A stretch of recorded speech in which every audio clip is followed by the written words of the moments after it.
Muscle snatch. Again, you're gonna want a hook grip for this lift as well. Hands are very wide.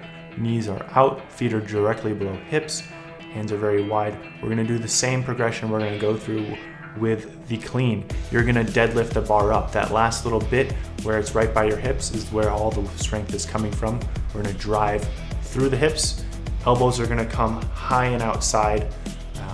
Then the bar will flip over into that overhead position, in which case you'll also release the hook grip. At the bottom of the lift, you are standing there with everything is nice and tight. So you're gonna have your feet, like I said, right below the hips, knees are out slightly, all the way from the shoulder through the elbow and through your wrist. Everything is in a line. There's no bend. The bar is close to the shins. The shins are perpendicular to the ground. You're not bent over the bar. You will deadlift again from this position. It's just slightly lower than the standard deadlift. It will be through the same progression. Knees, hips, shoulders, elbows, and then there's that rotation at the end. You're driving through the heels. Weight is in the heels from the very start. If you need to measure off the bar, you can measure it here. It should be right about hip crease level. That's where your hands should be. So if you have longer arms, you may have to put your hands out farther to the end. If you have shorter arms, you may bring them in a little bit closer to the center.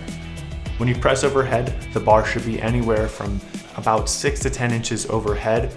Everything is locked out. You're pushing strong through the lats. The shoulders are locked out. The elbows locked out. The wrist is strong. Any bend at any point in time throughout this lift, that's where the load is going to be carried.